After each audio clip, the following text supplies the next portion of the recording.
أما بعد فأعوذ بالله من الشيطان الرجيم بسم الله الرحمن الرحيم ما كان محمد أبا أحد من رجالكم ولكن رسول الله وخاتم النبيين وكان الله بكل شيء عليما آمنت بالله صدق الله العظيم۔ قرآن نے آپ کو خاتم النبیین فرمایا ہے۔ اب اس کی قرات چاہے خاتم النبیین سے ہو، خاتم کے تا کے ساتھ، تا کے زبر کے ساتھ ہو، یہ تا کے زیر کے ساتھ ہو، ٹھیک ہے؟ یہ دونوں قرات متواتر ہیں اور ان دونوں کا مطلب ایک ہی ہے، اور وہ کیا ہے؟ آخری۔ وہ کیا ہے بولیے؟ کیا ہے بولیے؟ اب اگر کوئی بندہ، توجہ کرنا، اگر کوئی خاتم کا معنی ڈکشنری اٹھا کر دیکھنے کی کوشش کرے، غور کرنا، اور یا خاتم کا معنی ہم سے کہے ڈکشنری اٹھاؤ، تو میں اس سے کہوں گا پہلے زکات کا معنی سمجھنے کے لیے ڈکشنری اٹھاؤ، پہلے صلاۃ کا معنی سمجھنے کے لیے واقیم الصلاۃ، صلاۃ کا معنی دعا، گوشت بھوننا، گھوڑے دوڑانا، یہ سارا معنی لغت کا ہے، ڈکشنری کا ہے، غور کرنا۔ زکات کا معنی پاکیزگی، لیکن امت صلاۃ کا معنی کیا لیتی ہے؟ دن کی 5 وقتہ نماز۔ اور زکات سے معنی کیا لیتی ہے؟ صاحب نصاب کے لیے اپنے مال کا 40واں حصہ دینا سال میں ایک مرتبہ، جب اولان حول ہو جائے۔ اب آپ دیکھیں، ایک معنی، ظاہر سی بات ہے قرآن عربی زبان میں اترا ہے اور ایک زبان کے کئی معنی ہوتے ہیں، لیکن دیکھا جائے گا کہ شریعت نے اس میں سے کون سا معنی لیا ہے، تو خاتم کے معنی کے ہزاروں معنی ہو، لیکن امت نے اس کا ایک ہی معنی لیا ہے اور وہ ہے آخری۔ جیسے صلاۃ کے درجنوں معنی، صلاۃ کا معنی گوشت بھوننا، یہ بھی ڈکشنری ہے۔ صلاۃ کا معنی گھوڑا دوڑانا، یہ بھی ڈکشنری کے اندر ہے۔ صلاۃ کا معنی دعا، یہ بھی ڈکشنری کے اندر ہے۔ لیکن شریعت، اسلام، امت نے اجماعی طور پر صلاۃ کا کیا معنی لیا ہے؟ نماز۔ زکات کا معنی پاکیزگی ہے، لیکن وہ فرائض میں، عبادات اور احکام میں یہ آ جاتا ہے، تو امت نے کیا معنی لیا؟ پاکیزگی نہیں، بلکہ مال کا دینا اس صورت کے اندر۔ صدقہ کا معنی سچائی، لیکن اس سے معنی کیا مراد لیا صدقہ فطر میں؟ کہ اس شرائط کے ساتھ مال دینا۔ تو پتا چلا ایک لفظ کسی زبان میں، ظاہر سی بات ہے اللہ اپنی بات کسی زبان میں ایکسپلین کروائے گا، اب اس زبان میں وہ لفظ کئی معنوں میں استعمال ہوتا ہے، لیکن دیکھا جائے گا کہ شریعت نے اس کو کس معنی میں لیا ہے، جس سے صلاۃ کے کئی معنی ہوا کریں۔ صلاۃ کا معنی ہم ڈکشنری سے نہیں دیکھیں گے، حضور کی حدیث سے دیکھیں گے،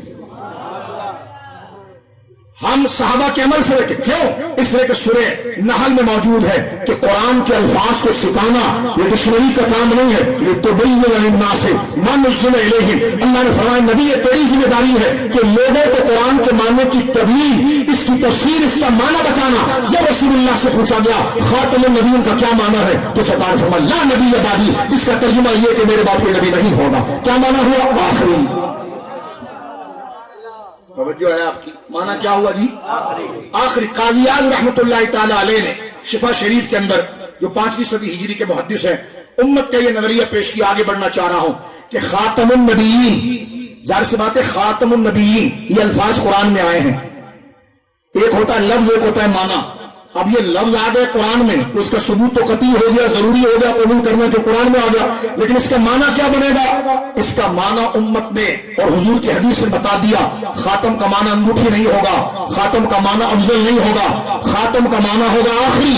اور قاضی اعظم رحمت اللہ علیہ نے لکھا کہ خاتم النبیین کا معنی آخری ہونا یہ چوائس پر نہیں ہوگا، یہ ایسا قطعی ہوگا جیسے خدا کو ایک کہنا قطعی ہے۔ اگر کسی نے خاتم کے معنی کو آخری سے ہٹا کر کوئی اور معنی لیا، وہ قرآن کا منکر اور کافر ہوگا۔ اس لیے کہ جہاں اس کا ثبوت قرآن میں آ رہا ہے تو اس کا معنی متعین اجماع امت سے ہو رہا ہے، تو اس کا ثبوت بھی قطعی ہے اور اس کی دلالت بھی قطعی ہے۔ اس کو بھی میں ایکسپلین کرتا ہوں آپ کے سامنے، یہ تو میں نے آپ کے سامنے خاتم۔ لہذا اگر کوئی نشے میں یہ بات کرے کہ خاتم النبیین کا معنی آخری نبی کرنا، یہ تو عوام کا خیال ہے، لیکن اہل فہم پر روشن ہے کہ تقدم و تاخر میں بالذات کوئی فضیلت نہیں۔ یہاں تک کہ بعد زمانے نبوی کوئی نبی پیدا بھی ہو جائے تو خاتمت محمد میں فرق نہیں آئے گا، ایسا نہیں ہے۔